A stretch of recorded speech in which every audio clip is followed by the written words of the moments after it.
sleepless night quietly reshaped how power, duty, and consequence are understood. What followed was not a sermon or a vision of spectacle, but a confrontation with how authority erodes judgment through exhaustion, secrecy, and decisions made under pressure long before the public ever sees the cost. Why does this matter now for Ibrahim Traoré and for anyone watching leadership choices unfold across Burkina Faso and far beyond its borders?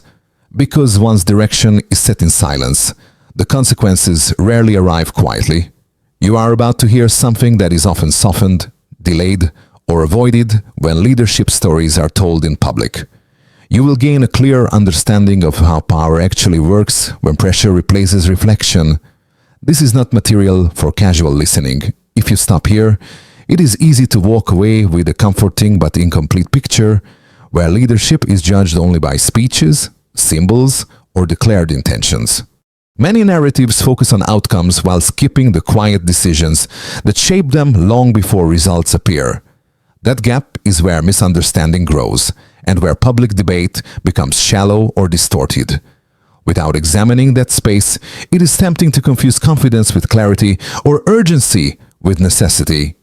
Staying means following the chain that links private moments to public consequences, without drama or worship, but with discipline and restraint. It means understanding why some choices feel reasonable when made, yet costly when revealed later. Missing that connection does not just limit insight, it leaves you dependent on simplified explanations after the fact. What follows is not about admiration or condemnation, but about seeing the mechanics of leadership clearly, before judgment hardens and options narrow. What makes this account unsettling is not its religious framing, but its internal logic.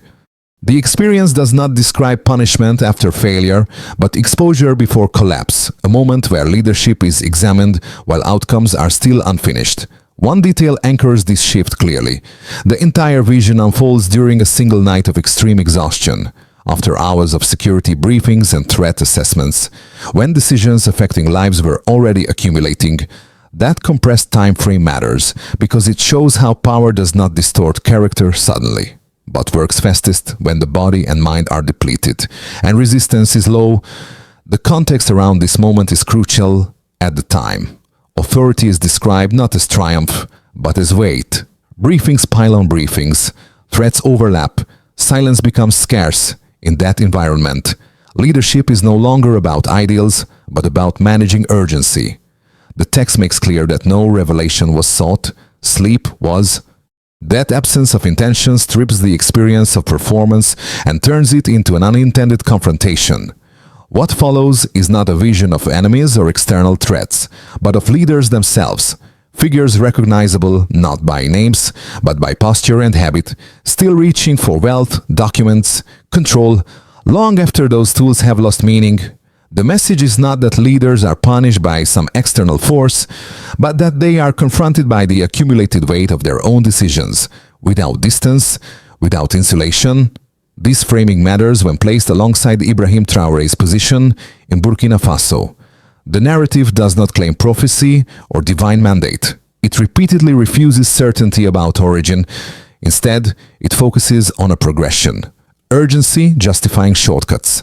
Shortcuts hardening into habits. Habits reshaping how authority is exercised. No single step appears as betrayal when taken. Each feels reasonable in isolation. The most important context, however, is human. The vision repeatedly returns to ordinary lives. A woman waiting for water, a child whose hunger no longer cries out, a farmer whose land enriches others. These are not accusations, they are anchors, reminders of who leadership ultimately touches, even when decisions are made far away from them. From this point on, the story is no longer about belief. It is about direction, and whether awareness arrives early enough to change it.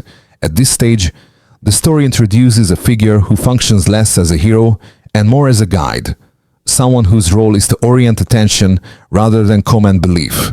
The guide is not presented through credentials or authority symbols, but through restraint. He does not explain the vision, he does not dramatize it.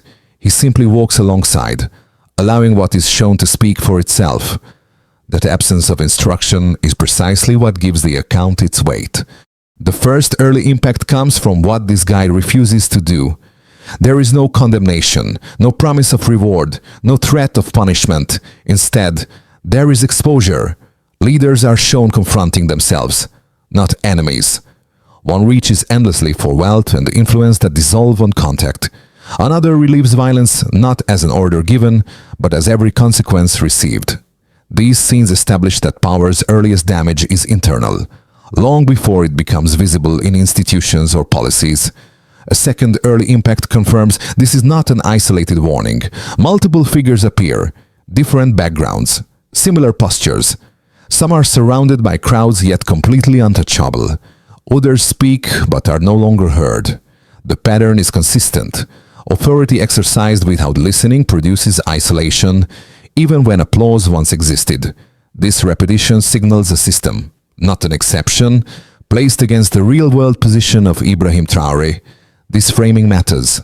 The narrative does not elevate him, nor does it single him out for blame. It situates him within a broader lineage of leaders who face the same pressures, shortcuts, and justifications. The warning is not personal, it is structural. The guiding presence ends not with instruction, but with a single recognition. Leadership does not collapse suddenly, it bends first, and from that moment, the story moves into a far more dangerous phase. Everything accelerates from a moment that feels almost ordinary. The trigger is not a dramatic collapse, but the quiet normalization of urgency. Meetings extend late, briefings stack without pause, decisions are framed as temporary, necessary, unavoidable. In that phase, authority does not feel aggressive, it feels responsible. What begins to shift is not policy, but tolerance for shortcuts. What once required debate now requires speed. What once demanded explanation now accepts assumption. Then the escalation tightens. Urgency stops being an exception and becomes a method. Security language expands. Threats are described more broadly. Silence is justified as protection. Each move appears defensible on its own, yet together they form a pattern that is hard to reverse. Control increases, not through a single act, but through repetition. The pace quickens. Reactions replace reflection. Authority starts answering questions before they are fully asked. Before numbers are introduced, the narrative slows the pace deliberately. This is the point where impressions must give way to measurement, not to reduce the story to statistics, but to test whether the weight being described can be traced, compared, and verified. Without that step, everything risks remaining anecdotal, persuasive only to those already inclined to agree. The first quantitative anchor is scale. Across recent periods of heightened security governance in Burkina Faso, national budgets have shifted markedly toward defense and internal security priorities, absorbing a substantially larger share of public resources than in previous civilian-led cycles. In practical terms, this signals how urgently the state has reoriented itself around survival and control rather than long-term social investment. It shows that the issue is not isolated decisions, but a systemic redistribution of attention and capacity.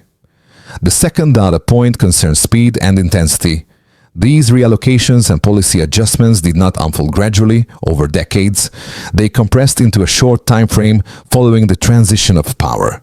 With changes implemented in months rather than years, that acceleration matters because rapid shifts leave little room for institutional feedback or public adjustment. When timelines shrink, oversight mechanisms struggle to keep pace, and correction becomes harder once momentum has built. A third figure grounds the story in lived impact.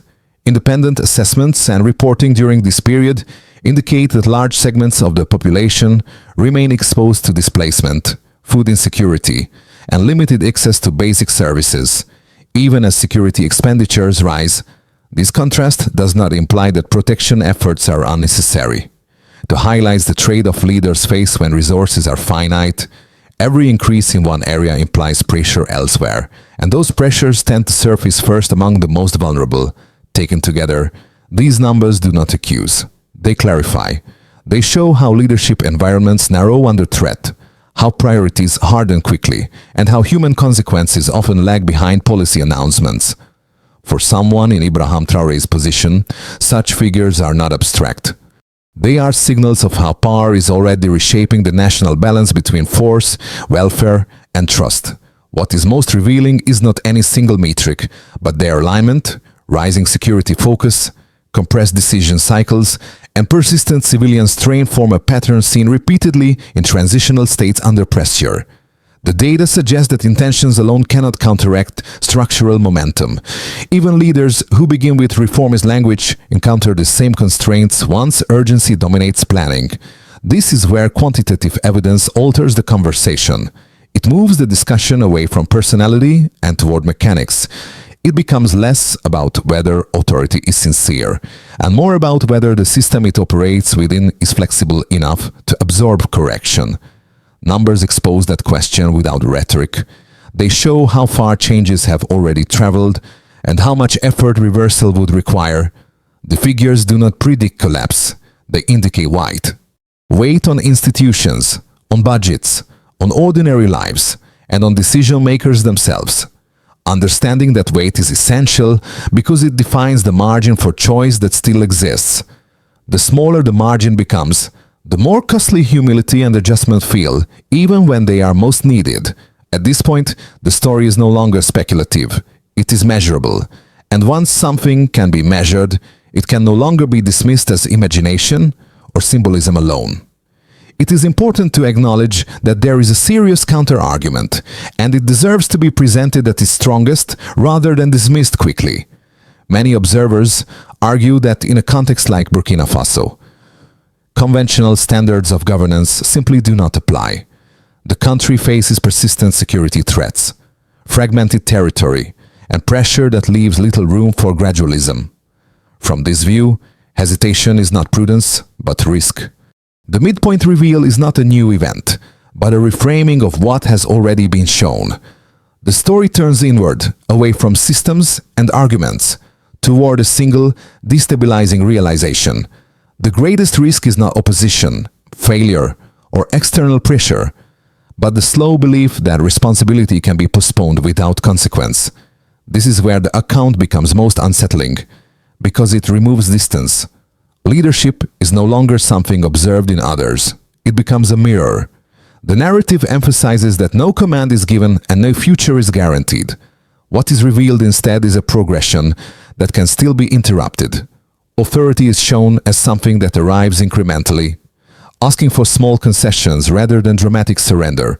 Each concession feels rational. Each delay feels harmless. Yet together, they shape a direction that becomes harder to reverse the longer it goes unexamined. For Ibrahim Traoré, this moment matters more than any external criticisms or praise. The account does not predict outcomes or assign judgment. It highlights timing.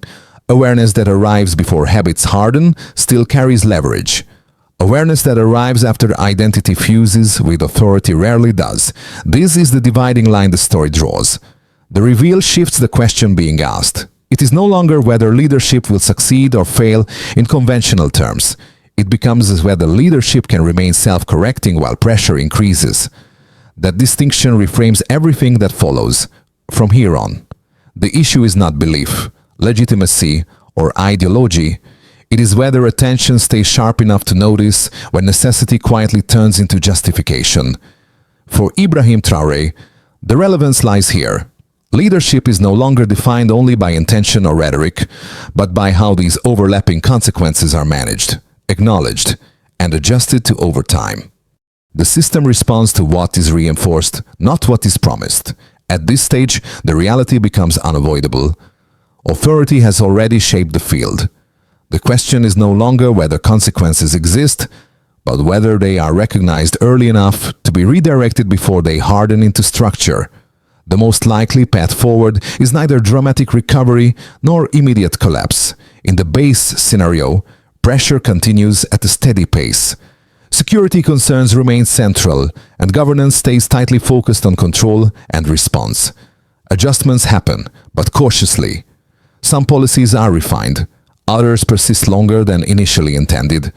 Stability is maintained, but at the cost of flexibility. Progress exists, yet it is uneven and fragile, dependent on constant attention rather than resilient systems. This is the scenario where things hold, but do not truly heal. A more optimistic scenario requires a different rhythm.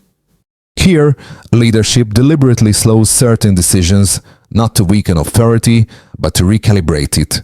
Space is reopened for feedback, even if selectively. Communication becomes clearer, not louder. Security priorities remain, but they are paired with visible improvements in daily life that restore confidence beyond rhetoric.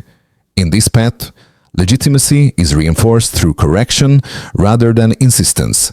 It is difficult and politically risky, but it offers a way to convert crisis-driven authority into something more durable. For Ibrahim Traoré, this scenario depends less on intention than on willingness to revise publicly without losing coherence.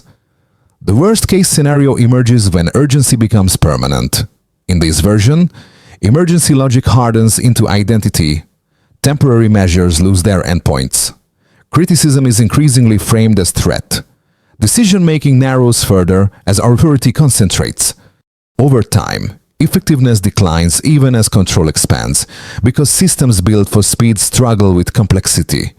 Fatigue deepens across institutions and society.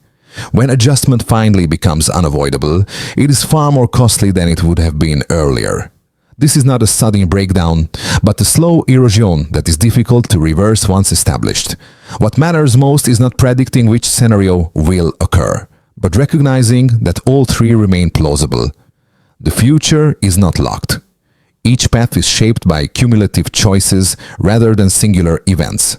The difference between stabilization and stagnation lies in timing, humility, and responsiveness.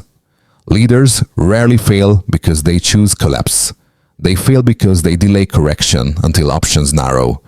For observers and participants alike, the critical task is not speculation, but attention. Watching how decisions are revisited, how dissent is handled, and how trade-offs are acknowledged provides clearer signals than any declaration. Scenarios are not forecasts carved in stone. They are directions that become more likely the longer they are followed without reflection. Understanding these possibilities does not create certainty. It creates preparedness, and preparedness, unlike prediction, leaves room for agency before momentum becomes destiny. After tracing structures, pressures, and possible futures, the question naturally turns closer to home. What does all of this mean for you? Not as an analyst or spectator, but as someone living in a world shaped by decisions made far beyond your immediate reach. This is where the story shifts again, away from institutions and toward individual position. For those who actively follow political and security developments, there is a clear advantage. Awareness arrives earlier, patterns are easier to spot. Signals of escalation or adjustment stand out sooner, but that advantage carries responsibility. Staying informed without becoming reactive requires discipline. It means resisting simplified narratives and watching how leaders respond to correction, not just how they project confidence. For people affected indirectly through economics, work, or regional stability, the impact is quieter but real. Decisions taken under pressure influence prices, opportunities, and long-term planning. Even when daily life continues, uncertainty alters expectations. Preparing mentally for fluctuation, rather than assuming continuity, becomes a form of resilience. This is not alarmism, but adaptation to environments where change is driven from above. There is also a third group, those who feel detached, convinced that such stories belong to distant contexts or specialized audiences. That distance can be comfortable, but it is rarely permanent. Shifts in governance, security, and legitimacy have a way of traveling, reshaping norms and assumptions across borders and sectors. Ignoring them does not prevent influence, it only delays recognition. Across all three positions, one thing remains consistent. Understanding how power behaves under strain reduces vulnerability to surprise. It does not demand agreement or allegiance, it offers orientation. Knowing where pressure accumulates and where correction becomes possible helps individuals avoid being swept along by narratives formed after outcomes are already fixed. Wherever you stand, this awareness creates choice, not control, but choice. And in uncertain environments, that difference matters more than it first appears. Solutions cannot remain at the level of slogans or reassurance. At this stage, the story demands a shift from diagnosis to execution, from understanding pressure to managing it deliberately. The question is no longer whether problems exist, but how responsibility is structured so that adjustment remains possible while authority is maintained. The first step lies at the center of power. For leadership, including Ibrahim Traoré, this means defining clear limits for emergency logic. Security measures require timelines, review points, and visible criteria for continuation or rollback. Success is not measured by silence or speed alone, but by whether institutions can still question, report, and correct without fear. The metric here is not loyalty, but accuracy and responsiveness over time. The second step involves systems and organizations operating beneath the state. Economic actors, civil structures, and administrative bodies need predictable channels to signal strain. This does not require open confrontation. It requires functional feedback loops that surface unintended effects early, before they harden into crisis. Progress is measured by stability of operations and reduced reliance on informal workarounds, which often indicate stress rather than resilience. The third step belongs to society itself. Citizens do not need grand gestures to participate. Small, consistent signals matter more: access to information, clarity of rules, and visible acknowledgement when policies change. Measurement here is behavioral. Are people adapting with confidence, or merely enduring quietly? The difference reveals whether trust is being rebuilt or simply postponed. A fourth layer, where possible, extends outward. Regional coordination and external engagement can ease pressure when handled transparently. The goal is not dependence, but alignment. Success is reflected in reduced isolation and clearer expectations on all sides. None of these steps function in isolation. Their effectiveness depends on sequence, timing, and willingness to revise. Solutions only matter when they are practiced, not declared. Authority remains strongest when it proves capable of self-correction before necessity turns into habit. The image that returns is not dramatic, but restrained. It is the figure who walked without commanding, who showed without explaining, and who left space for choice rather than obedience. Earlier, that presence framed leadership as exposure rather than performance. Now, it reappears as a reminder of the distance already traveled. From the first moment of exhaustion to the layered consequences that followed, the journey has traced a single arc. It moved from private pressure to public effect, from intention to structure, from urgency to habit. Along the way, it revealed how easily authority shifts shape without announcing itself, and how quickly responsibility expands beyond what any one person can directly see. Placed within that arc, Ibrahim Traoré is neither elevated nor isolated. He stands where many leaders have stood before, at a point where attention still has leverage, and where correction, though costly, remains possible. The story does not claim inevitability. It insists on awareness. Awareness of how power bends, how justification accumulates, and how silence can become a decision of its own. What gives this ending its weight is not warning, but humanity. Leadership here is shown not as destiny, but as custody. Something held temporarily, exercised daily, and judged not only by outcomes, but by restraint. The quiet truth is that strength is not proven by never adjusting, but by knowing when to stop, listen, and turn. And this is the line that remains. Long after the narrative closes, direction chosen early defines the cost paid later. What comes next does not need agreement, applause, or certainty. It only asks for reflection. Every person who has stayed to this point will carry a slightly different reading of what matters most, shaped by experience, values, and expectations about leadership and responsibility. That difference is not a weakness. It is the beginning of a more honest conversation. If you think this story is worth holding on to, it may also be worth sharing with others who care about how power actually works when pressure replaces ideals, not to persuade and not to recruit, but to widen the space where discussion is grounded in mechanics rather than slogans. Understanding deepens when perspectives meet without needing to win. Consider one question as you step away. What signal would tell you that leadership is still listening, not just deciding, The answer will vary, but the act of asking it keeps attention active rather than passive. That in itself is a form of participation. This is not the end of a narrative, but an opening for dialogue, for disagreement handled with discipline, and for communities that choose to think together rather than react separately. You are not alone in considering these questions, even when the choices they raise are made elsewhere. Understanding does not guarantee control, but it does reduce distance. And reducing distance is often the first step toward responsibility that lasts.